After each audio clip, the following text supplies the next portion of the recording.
কিছু কিছু আমল আছে যে সমস্ত আমলের প্রতিদান আল্লাহ সুবহানাহু ওয়া তাআলা দুনিয়াতেই দেন। তার মধ্যে একটা খারাপ আমল আছে যে খারাপ আমলের শাস্তি এত দ্রুত কোন খারাপ আমলের শাস্তি আল্লাহ সুবহানাহু ওয়া তাআলা দুনিয়াতে দেন না। সহিহ ইবনে হিব্বানের হাদিস। কিন্তু দুইটি আমলের শাস্তি আল্লাহ সুবহানাহু ওয়া তাআলা অতি দ্রুত দুনিয়াতেই বাস্তবায়ন করেন। এক, পিতামাতার অবাধ্য হয়ে চলে যে তার প্রতিদান আল্লাহ তাকে দুনিয়াতেই দিবেন। সে তার চোখে দেখতে পাবে পিতামাতার অবাধ্যতার প্রতিদান। হয় তার সন্তান তার অবাধ্য হয়ে যাবে, ও যদি ওর বাপকে বৃদ্ধাশ্রমে রেখে আসে তো ওর সন্তান ওকে বৃদ্ধাশ্রমে রেখে আসবে। না হয় কোনো না কোনো মাধ্যমে আল্লাহ পিতামাতার অবাধ্যতার শাস্তি দুনিয়াতেই দিবেন। আর একটা হচ্ছে জেনা, আল্লাহ জেনার শাস্তি দুনিয়াতেই দিবেন। হয় ভয়ঙ্কর রোগ হবে, ভয়ঙ্কর ব্যাধি হবে, না হয় দারিদ্রতা দেখা দিবে। কোনো না কোনো মাধ্যমে আল্লাহ সুবহানাহু ওয়া তাআলা জেনার শাস্তি দুনিয়াতেই দিবেন। প্রত্যেকটা অ্যাকশনের রিয়াকশন আছে, প্রত্যেকটা কাজের পাল্টা প্রতিক্রিয়া আছে। আমি ঠেলছি, মাইকটা দূরে চলে যাচ্ছে। আমি পাতা উল্টাচ্ছি, পাতা উল্টাচ্ছে। আমি টেবিল ঠেলছি, টেবিল দূরে চলে যাচ্ছে। আপনি যা করবেন তার রিয়াকশন থাকবে, পৃথিবীতে হবে, আপনার নিজের জীবনে হবে, পৃথিবীতেও হবে। যখন ঈসা এবং ইমাম মাহদি আসবেন, 7 বছর আদল ন্যায় পরায়ণের শাসন যখন দুনিয়াতে কায়েম করবেন, তখন একটা গরুর দুধ খাবে একটা গ্রাম, একটা বংশ, একটা ডালিম খাবে একটা গ্রাম, একটা বংশ। কেন? এতদিন পৃথিবীতে মানুষের গুনাহের কারণে পৃথিবীতে বরকত ছিল না, পৃথিবীতে রহমত ছিল না। এই জন্য গরুর দুধে, জমির ধানে, ডালিমে বরকত হয়নি, উঠে গেছে মানুষের গুনাহের কারণে। পৃথিবীতে শাস্তি এসেছে, ভূমিকম্প এসেছে, জলোচ্ছ্বাস এসেছে মানুষের পাপের কারণে। কিন্তু যখন তারা ন্যায় পরায়ণতার শাসন কায়েম করবেন, মানুষ যখন আল্লাহর জিকির আজকার করবে, তখন জমিন তার সব রহমতের দরজা, সব বরকতের দরজা উন্মোচন করে দিবে। আসমান এবং জমিনে অগণিত অসংখ্য রহমত বরকতের দরজা আছে।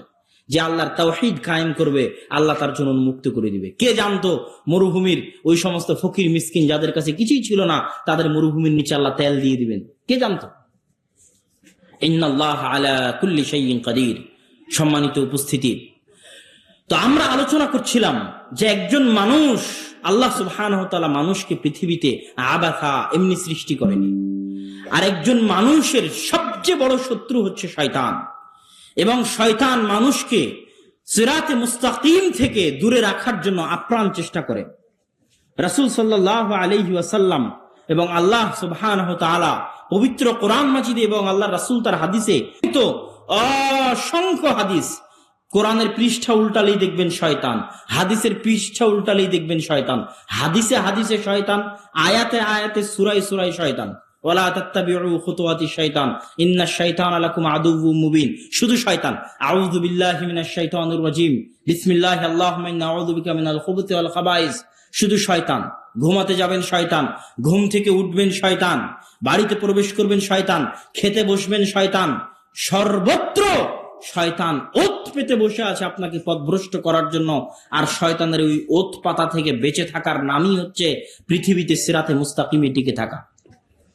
রাসূল সাল্লাল্লাহু আলাইহি ওয়াসাল্লাম একটা বাস্তব উদাহরণ দিয়েছেন হাদিসের মাধ্যমে, যে মানুষ যখন ফজরের সময় ঘুমিয়ে থাকে, তখন শয়তান মানুষের কাঁধের কাছে গিয়ে বলে, নাম নাম ফারকুদ ইন্না লাইলাকা তাবিল।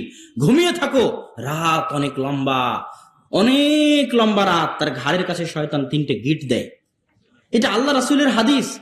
আপনি হয়তো মনে করতেছেন এত শীতের মধ্যে, ল্যাপের মধ্যে এত আরাম, এত মজা, কিন্তু আসলে এটা আপনার কাছে মনে হচ্ছে আরাম মজা, কিন্তু আসলে এটা শয়তান আপনাকে মনে করাচ্ছে।